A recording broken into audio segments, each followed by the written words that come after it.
Hey guys, so today I did not feel well enough to actually get up and go to church for church services.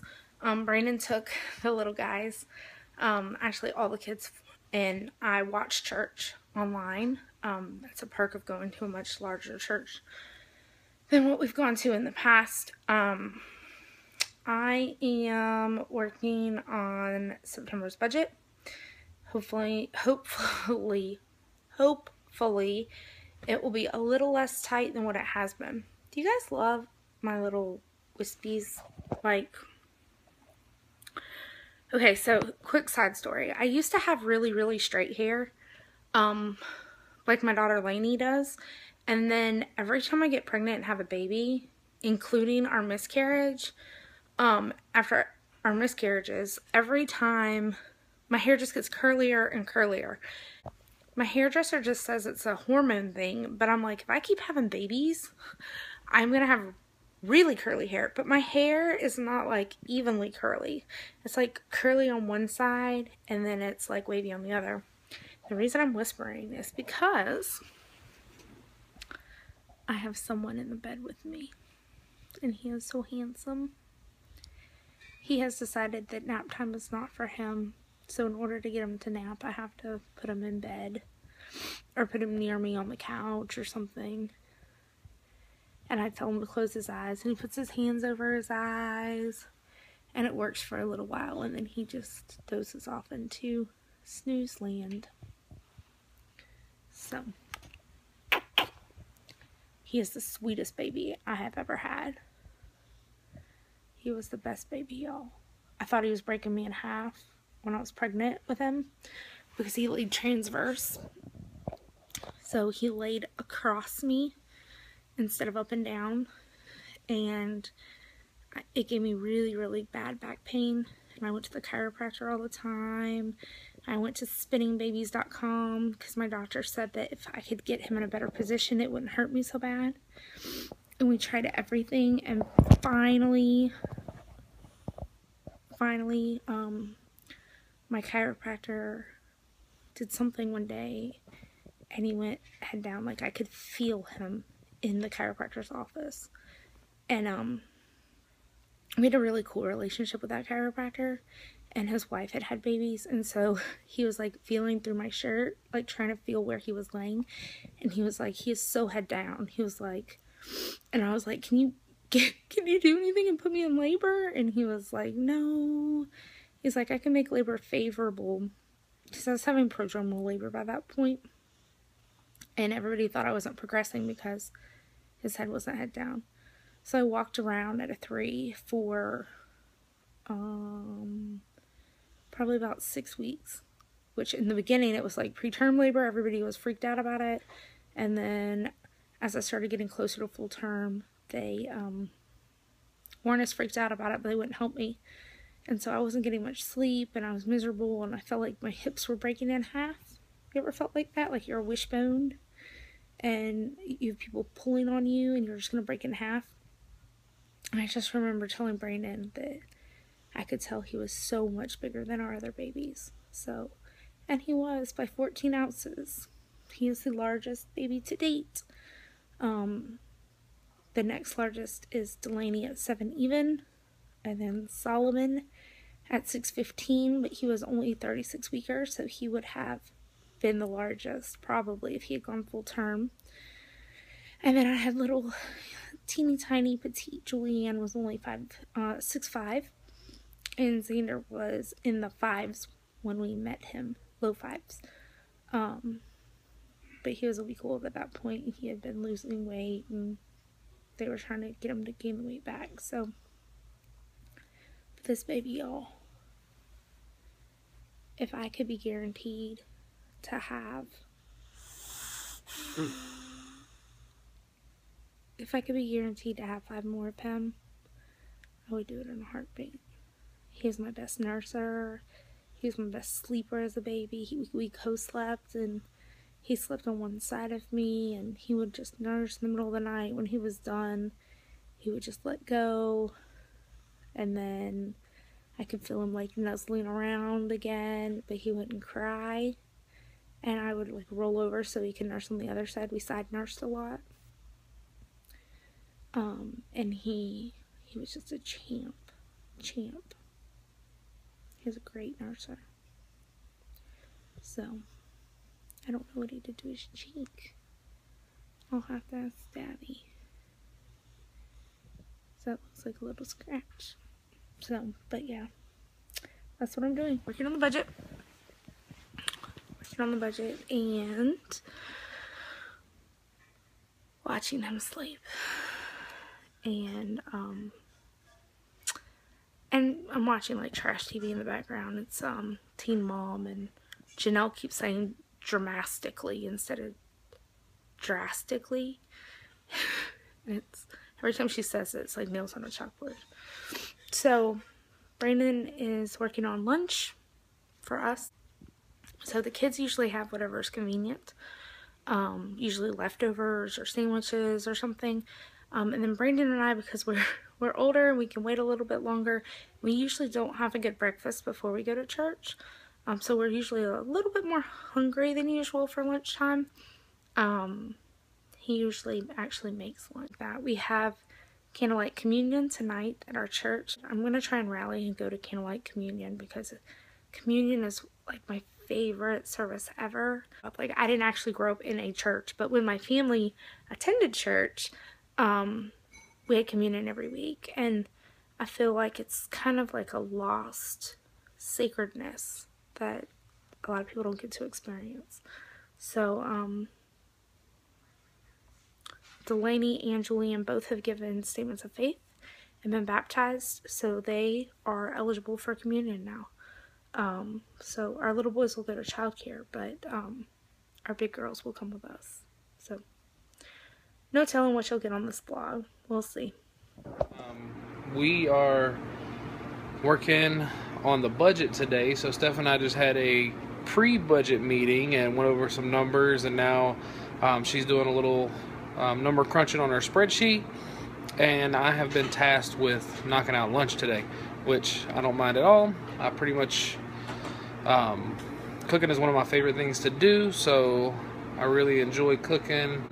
So we are going to have some burger patties, some Angus beef burger patties, and some green beans, and we are gonna go with some yes buddy, Genesis is out. Xander's excited because Genesis got out of quarantine today. We're gonna also have some gluten-free mac and cheese. However, I'm not a huge fan of this powdered cheese stuff, so we'll take you along and we'll see how this lunch turns out. Alright, so I got the water going for the pasta, we got the burgers cooking. One thing that I did want to mention, because again, you guys see a lot of our daily life, we try to make sure that we always bring it back to budget. So one thing that we do is we try to buy our cookware. We try to buy good cookware but at a value, and we have been so pleased with our current cookware, and it came from IKEA. You can kind of see with the stainless steel stuff, and then this also came from IKEA in a different set. But in this, I'm sorry, it actually wasn't a set. It was just a standard grilling pan. This was a set. It came with a pretty big pot, and they have worked out very, very well for us. They've held up for quite some time. I want to say for like a 5-piece set, we got it on sale at IKEA for, it was either $29 or $39, but we thought it was a really good value, and it's held up great. Can't say enough about the IKEA cookware. A lot of our utensils come from IKEA, our spatulas, our serving spoons, and things like that. We really like the IKEA stuff. Alright, so here we go with the mac and cheese. We're going to see how this turns out. So I'm going to use a little butter. We're going to use a little Colby Jack shredded cheese. We're going to use a little Parmesan cheese. Xander's always hungry, so he wants to know if we're making dinner. And then we're going to use a little fat-free milk. Hey guys, so this is the finished product for lunch today. Stephanie's is a little different than mine because she can't have nightshades, so her burger is plain. That's mine. I get the double patty and the ketchup and pickles.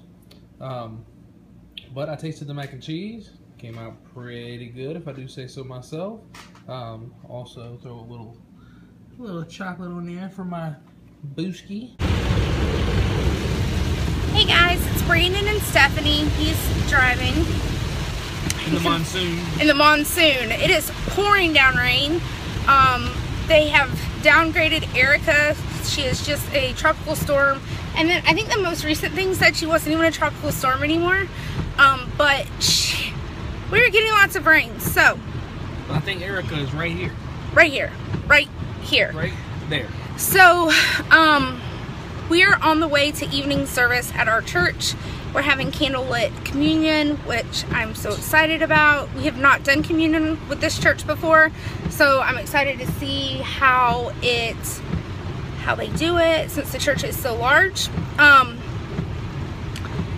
And I'm curious what the turnout's going to be because the weather is not great. Although our pastor this morning said, what did he say? Bring an umbrella and you'll leave cleaner than you came in.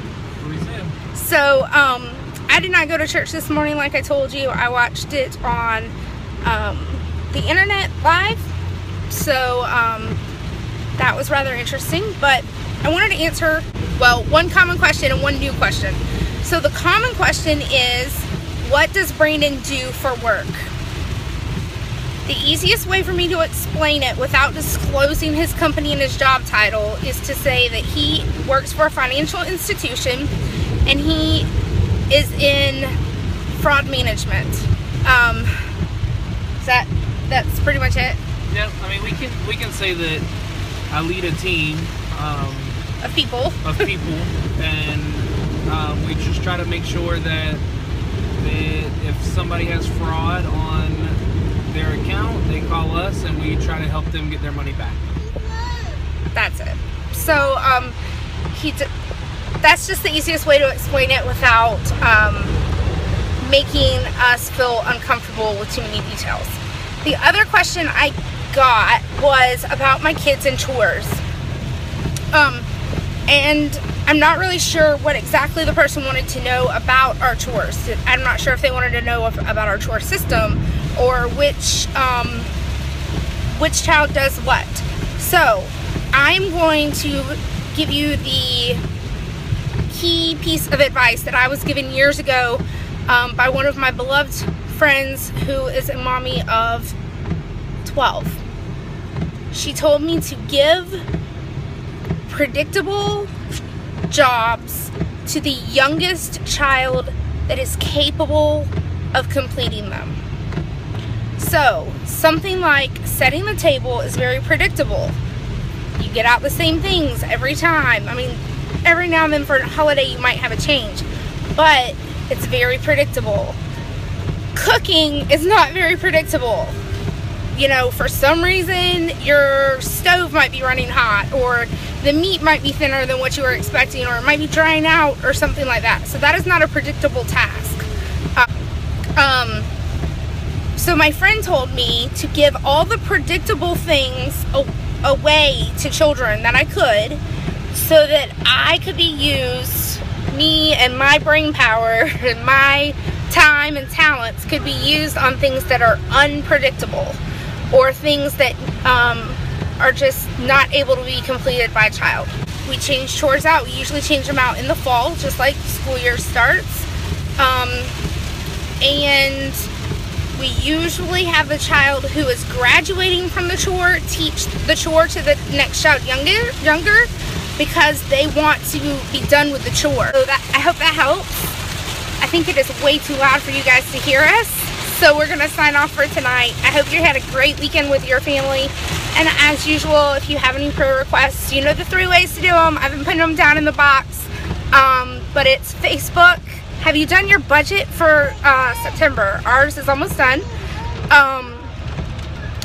So it will be our Facebook page, which is Getting Gazelle, spelled just like it is here. GettingGazelle@gmail.com, or you can leave the message below.